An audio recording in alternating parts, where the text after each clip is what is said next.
করছেন যে বেলডাঙ্গা এবং রেজিনগর থেকে সরাসরি যাতে মমতা ব্যানার্জি এবং অভিষেক ব্যানার্জি দাঁড়ান, আপনার কি মনে হয় তাহলে কি তারা সেখানে হারবেন? নন্দীগ্রামের ঘটনার পুনরাবৃত্তি হবে? আমি তো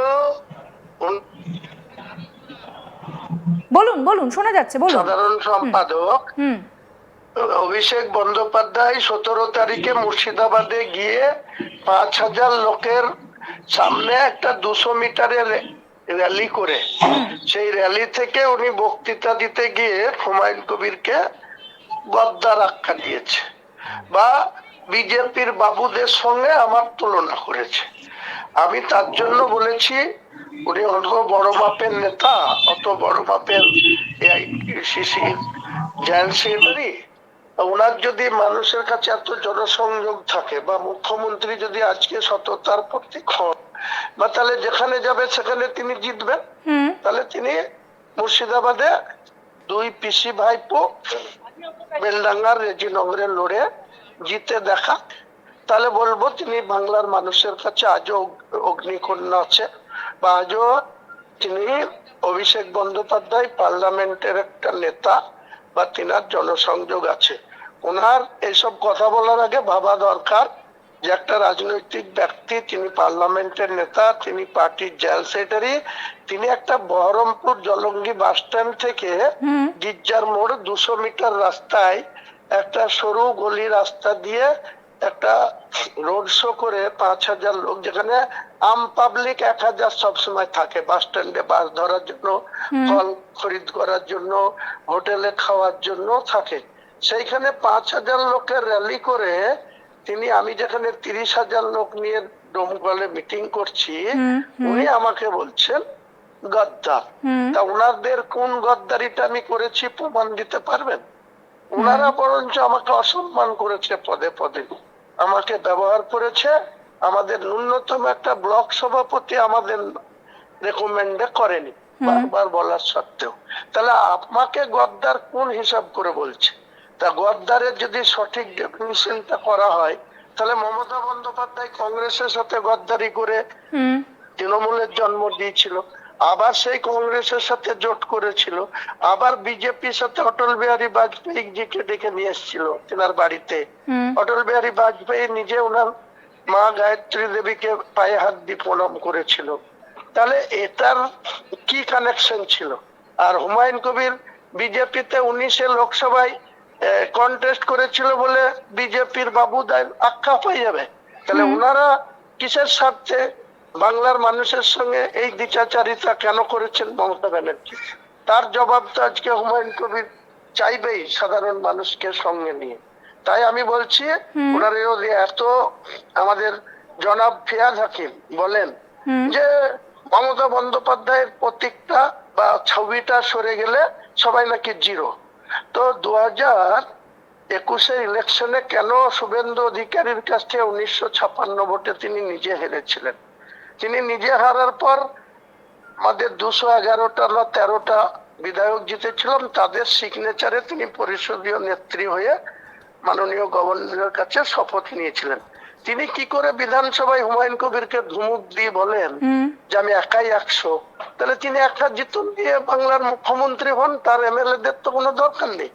উনি যখন একাই 100, উনি সবসময় নিজের এত দাম্ভিকতা, এত অহংকার, এত তিনি সব জানতা জায়গায় পৌঁছে গেছেন। আমার বক্তব্য হচ্ছে 15 বছর আগের মমতা ব্যানার্জি আর আজকের মমতা ব্যানার্জি আকাশ পাতাল তফাৎ হয়ে গেছে। মা মাটি মানুষের নেত্রী। কিন্তু হুমায়ুন বাবু, একটা প্রশ্ন আমি আপনার কাছে রাখবো, যে এই যে আপনি বাবরি মসজিদের ভিত্তিপ্রস্তর স্থাপন করেছেন, প্রচুর অনুদান পাচ্ছেন, প্রচুর ইট আপনি পাচ্ছেন, কিন্তু এই বাবরি নামে তো অনেকেরই আপত্তি, অনেকেই বলছেন যে আপনি মসজিদ করতেই পারতেন, অন্য নামে করতে পারতেন। কোথাও গিয়ে তাহলে এই বিষয়টা, হ্যাঁ আমি প্রশ্নটা আপনাকে করি, তাহলে কি কোথাও এই যে সংখ্যালঘু মানুষের যে ভরসা, সেটা আপনার উপর থেকে উঠে যাবে না তো? তাহলে খেলাটা ঘুরে যাবে না তো? কিসের উঠে যাবে? এই যে বাবরি মসজিদ করাতে 100টা মুসলিমের মধ্যে, বাংলার না গোটা ভারতবর্ষের 100টা মুসলমানের মধ্যে 80টা মুসলমানের কাছে হুমায়ুন কবির আজকে তাদের মডেল হয়ে গেছে, তাদের হিরো হয়ে গেছে। যে ভারতবর্ষের অনেক তাবড় তাবড় মুসলিম মানুষ আছে যারা হাজার হাজার কোটি টাকার অর্থের মালিক, অনেক কিছু যোগ্যতা রাখে, তারা কেউ সাহস দেখায় না যে ভারতবর্ষের মাটিতে অযোধ্যায় বাবরি মসজিদ ভেঙে ফেলার পরে যে আবার একটা বাবরি মসজিদ হতে পারে, সে সাহস কেউ দেখায়নি। হুমায়ুন কবির দেখিয়েছে। এইটাই ওনাদের কাছে অনেক বুমেরাং হবে। আমি আপনাকে বলছি, যে মুসলিম ভোট ব্যাংক ওনারা নিজস্ব সম্পত্তি মনে করছিল, দুধেল গায়ে মনে করছিল, আগামী দিনে ইলেকশন আসতে দিন, শুধু মুর্শিদাবাদ মালদা না, মুর্শিদাবাদ মালদা, উত্তর দিনাজপুর, নদিয়া, বীরভূম, উত্তর 24 পরগনা, দক্ষিণ 24 পরগনা, হাওড়া, হুগলি, এমনকি মেদিনীপুর, আপনি মুসলমানরা কোথায় ভোট দেয় আগামী দিনে অপেক্ষা করেন, বুঝতে পারবেন। কিন্তু হুমায়ুন দা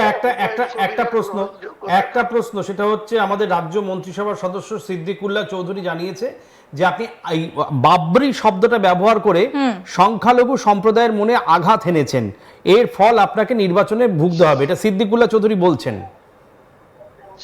সিদ্দিকুল্লাহ চৌধুরীর যদি ক্ষমতা থাকে, তাহলে হুমায়ুন কবির যেমন তৃণমূলকে চ্যালেঞ্জ করে আজকে নিজের একটা জনতা উন্নয়ন পার্টি খুলে ইলেকশনে লড়ছে, সিদ্দিকুল্লাহ চৌধুরীকে বলবো যদি ইমান নিয়ে মরতে চায় তাহলে এই তৃণমূল দলটাকে ছেড়ে, ওনাদের প্রতীক ছেড়ে ওই বদ্রেশ্বরে না হলে মঙ্গলকোটে না হয় যে কোনো মুর্শিদাবাদের কোনো সিটে আমার বিরুদ্ধে উনি ভোটে দাঁড়িয়ে ওদের মমতা ব্যানার্জিকেও চ্যালেঞ্জ করছি, ওনাদের অভিষেককেও চ্যালেঞ্জ করছি, আর ওই সিদ্দিকুল্লাহকেও চ্যালেঞ্জ করছি ওই রেজিনগর বা বেলডাঙ্গাতে আসুন, উনি কত বড় মুসলিমদের নেতা আমি তার প্রমাণ দেব।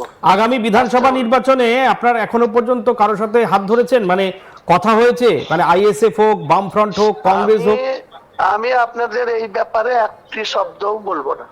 আমার গোপন পলিসি কি, আমি কার সঙ্গে হাত ধরবো, কার সঙ্গে সিট অ্যাডজাস্টমেন্ট করব, কি করব না, সেটা যখন সময় আসবে তখন আপনারা ভারতবর্ষের মানুষও দেখতে পাবে, বাংলার মানুষও দেখতে পাবে, আপনাদের মিডিয়া পার্সনরাও দেখতে পাবে। কিন্তু বাংলার মানুষ জানতে চাইছে হুমায়ুন কবির এই মুহূর্তে নতুন রাজনৈতিক দলের স্রষ্টা, প্রতিষ্ঠাতা, তার রাজনৈতিক দল আসন্ন বিধানসভা নির্বাচনে কেমন ফল করবে তার একটা প্রস্তুতি জানতে চাইছে, এটা বাংলার মানুষই জানতে চাইছে। পরিষ্কার বলছি, এর আগেও বলেছি, আমি যেদিনকে ইলেকশন কমিশন